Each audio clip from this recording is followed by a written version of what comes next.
follow the software in every organization.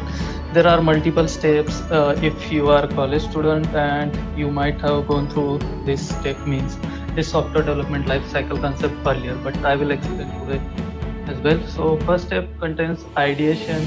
In ideation, generally people brainstorm the ideas and we come to, after ideation it will be for requirements. In requirements section, all the requirements whatever needed to execute that particular project, we require that thing. And then we'll come to design section. In design, generally what happens, like how software should behave, how should it respond to user, like for the particular requirement. Then main part comes development. In development stage, whatever software engineers are there, they start actual coding in this step of software development life cycle. After development, it goes to testing phase. In testing phase,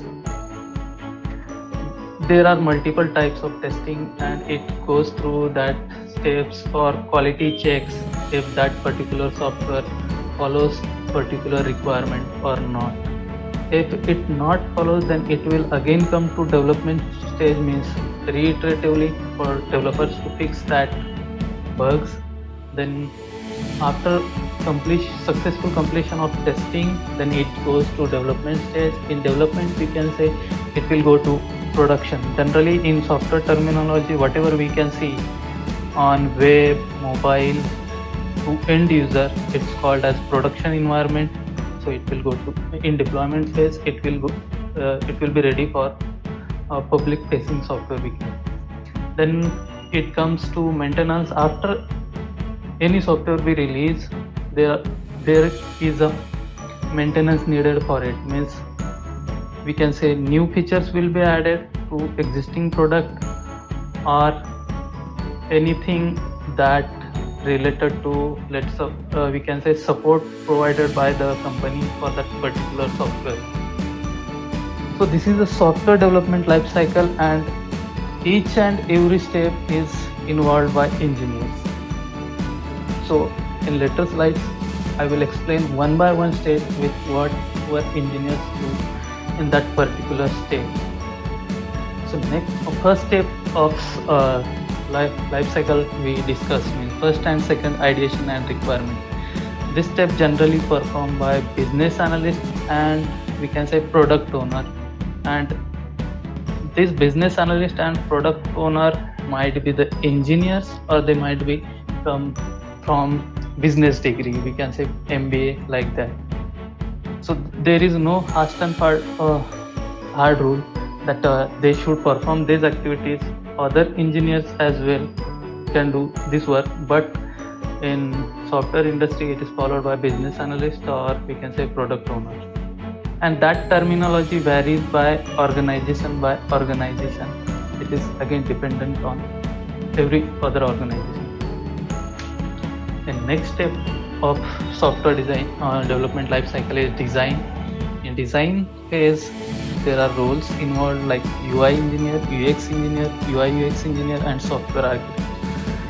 UI engineer decide how it should look, so how software should look, how contents of that software should be placed where, like a location, we can say whatever we can see on the screen, that is designed by UI designer, and UX designer decides how that control should respond to the user. Both that UI UX designer can be combined in one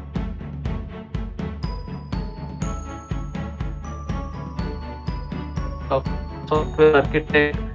Software architect is a person, he decides the whole high level architecture of the system, and he provides what technology should be used in that particular software, or we can say what cloud services, front end technology, back end technology, database, everything decided by software architect.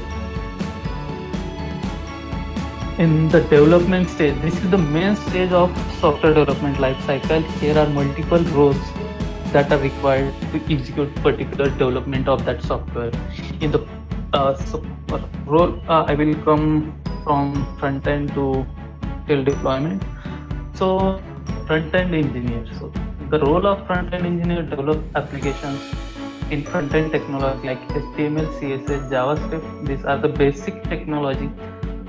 Upon that, there are JavaScript frameworks available like Angular, React, Vue. Those are popular these days, and generally now I can say organizations are using the Angular, React, Vue, all of three versions according to their requirement. In backend part, there is a backend engineer which writes the particular service or API which handled on server, and it gives the response or whatever things needed to display in the front end. In backend engineer, if we take a look, so technologies involved for backend engineers: Node.js, .NET, Java, Python, Go, Scala. There are multiple languages available to perform backend operations. Then comes database developer or administrator, we can say. So if you see any application's data is stored in database, that can be SQL database, NoSQL database. So for that, managing that database, there is a person we called database developer or administrator, we can say. Then again comes full stack engineer. Full stack engineer, we can say combo of all above three roles, which he can perform front end, back end, database, cloud, or miscellaneous tasks which are related to executing the means creating the software. Then comes mobile engineer. Mobile engineer is responsible for creating the applications for Android or iOS, we can say. So basically technologies involved in mobile, that is Kotlin, Java for Android, and Swift for iOS. Also there are hybrid technologies are available for mobile development, that is Iconic, React Native, or Flutter. Flutter is popular nowadays for mobile development or for cross-platform development, we can say. Then whatever data is managed in cloud, it is not necessary. So if organization can have cloud or not, but if it is having, then we need a cloud engineer which handles all the cloud related activities. And cloud, we can say clouds available for now for consuming the services is AWS by Amazon, Azure by Microsoft, GCP by Google, and there is a from IBM as well, Oracle Cloud from Oracle as well. Next one comes next cycle of software development is testing. In testing, we can say there are multiple roles: manual tester, automation tester. So manual tester does the testing manually by verifying all the tasks, whatever requirements, whatever in the requirement is they define. So how software should behave, it will be verified by manually by manual tester, and automation tester writes the script to validate those things. Then comes accessibility tester. Accessibility is a part of UI testing, which we can say the UI which will be readable for the differently abled people. So narrator or any other thing that can read the UI for differently abled people. Then comes security tester. In security tester, general terms we call it hacker.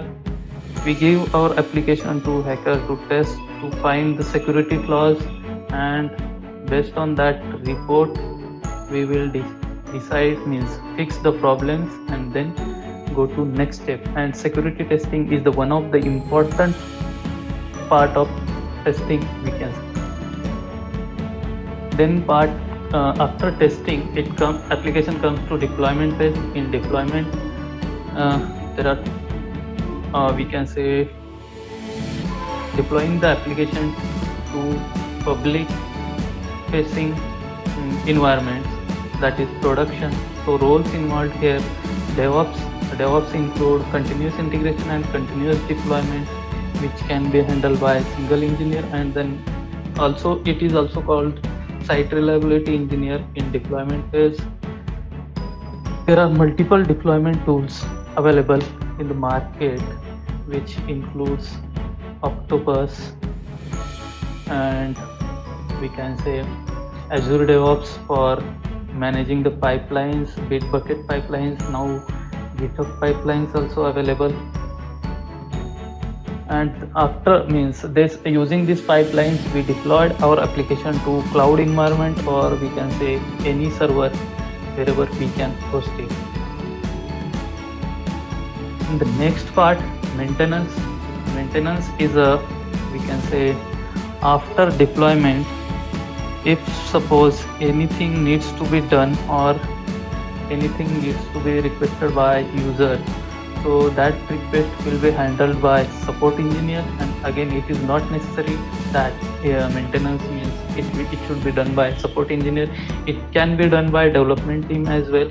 So development team also can do the support for that particular application, because whatever they develop, they knows very well the system, how it is behaving, and what should be fixed according to users requirement.